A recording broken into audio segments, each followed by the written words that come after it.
আজ বাংলাদেশ নিয়ে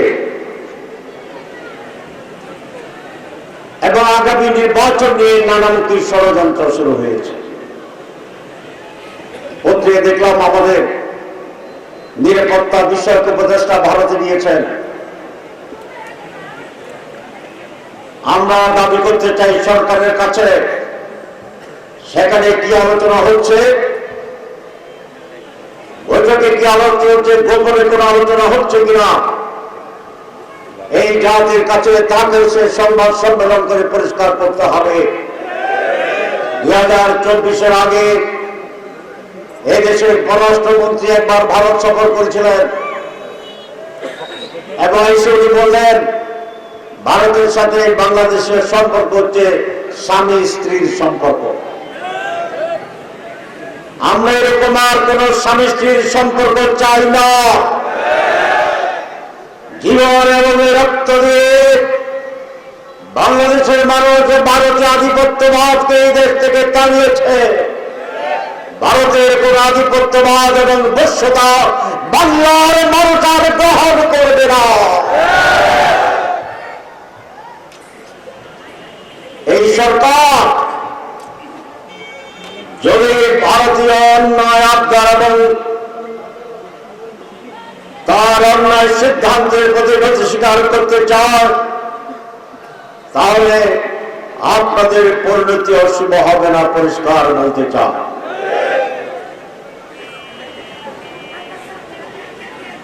আজ বাংলাদেশের মানুষের ভিতরে ব্যাপক রুচির পরিবর্তন হয়েছে। আলহামদুলিল্লাহ, এদেশের মানুষ প্রতিবাদ করতে শিখেছে, বিশেষ করে যুবকেরা। যুবকেরার প্রচার পুরনো অসৎ, যুক্তিহীন, অকার্যকর কোন মতবাদ এবং স্লোগানকে গ্রহণ করতে রাজি নয়। আপনারা জানেন আমরা গণভোটের দাবি করেছি সংবিধান কিছু সংস্কারের জন্য। একটি দল সংস্কার চায় না, আগের পুরনো কায়দায় দেশ চালাতে চায়। আমরা বলেছি সংস্কার যদি না হয় তাহলে শহীদের রক্তের সাথে বেইমানি করা হবে।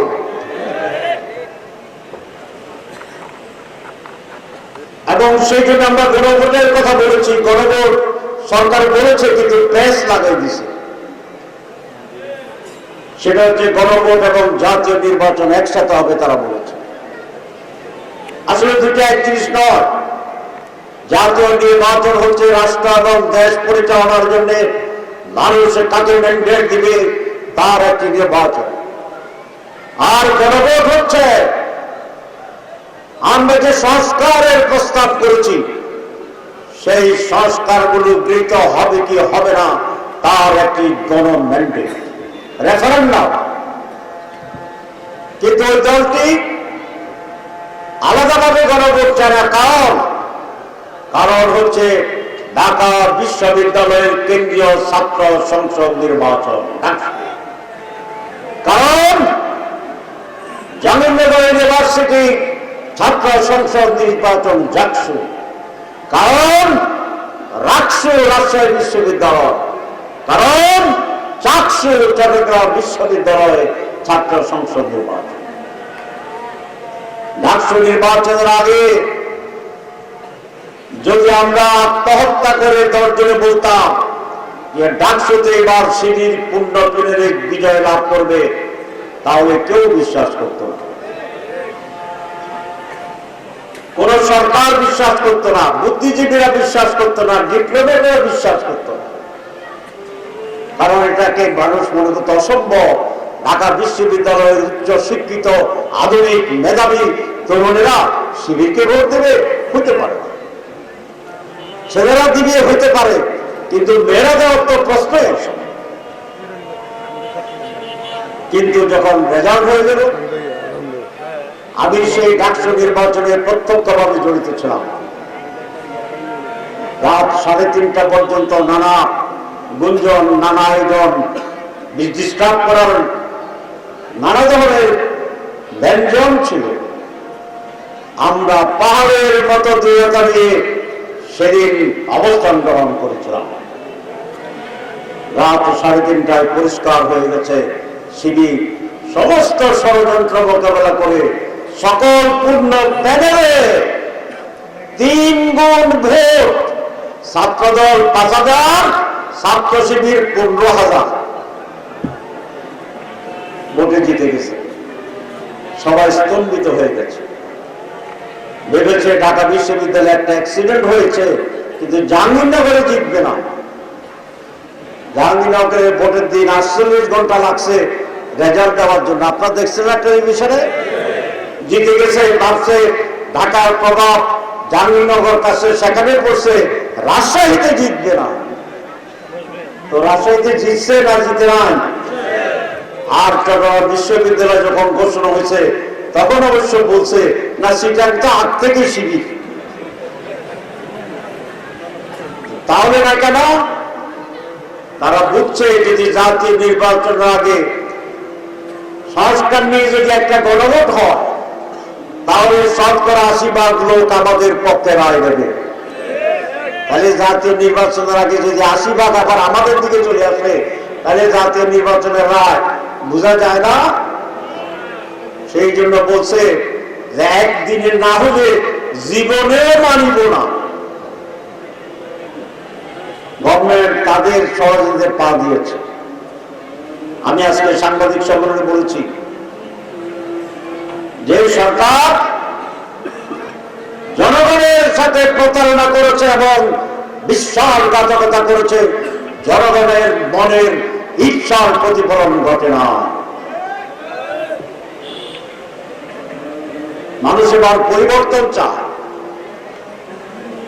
এই 4 কোটি যুবক ইয়াং ভোট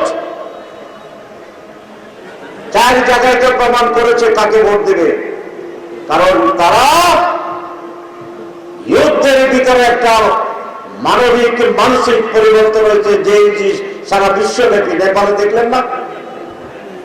নেপালে কেন সরকারকে বিতাড়িত করেছে? দুর্নীতির জন্য। ইয়াংরা বলছে দুর্নীতিবাজকে আমরা অ্যাভয়েড করব না। বাংলাদেশে দুর্নীতিবাজদেরকে দেশের মানুষ আর ভোট দিতে চায় না। কি আপনারা দিবেন? দুর্নীতিকে না বলুন, এবং না বলা হবে ইনশাআল্লাহ।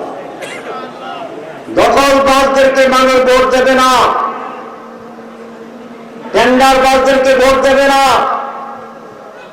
জমি দখল, বাস স্ট্যান্ড দখল, টেম্পো স্ট্যান্ড দখল, মানুষের ব্যবসা দখল, এই সকল দখলের চির অবসান করতে হবে আগামী নির্বাচন। এবং ইনশাআল্লাহ মানুষ বলে 2 দলকে দেখছি, এবার জামাত ইসলামীকে দেখবো ইনশাআল্লাহ। একবার দেখেন না, দেখবেন না? একবার দেখেন, দুর্নীতি বাংলাদেশে থাকবে না, দখলবাজ থাকবে না, সন্ত্রাস থাকবে না। রাতের আধারে, গভীর রাতে একজন নারী তার সম্মানের নিরাপত্তা নিয়ে রাস্তায় হেঁটে বেড়াতে পারবে, তার দিকে ভিন্ন চোখে তাকানোর কোন সাহস কোন পুরুষের থাকবে না।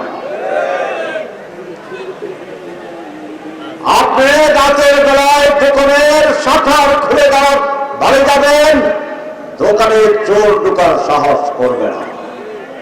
এমন এক নিরাপত্তার বাংলাদেশ আমরা গড়ে তুলব।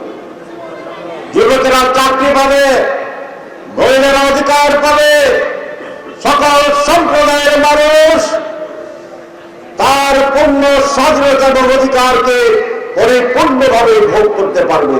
এমন এক বাংলাদেশ, নতুন বাংলাদেশ, সমৃদ্ধশালী বাংলাদেশ, ইনসাফের বাংলাদেশ এবং কল্যাণ রাষ্ট্রের বাংলাদেশ এই দেশের মানুষ পাবে, যেটি এর আগে বাংলাদেশ কোনোদিন দেখে নাই, অনুভব করে নাই, ভাবে নাই।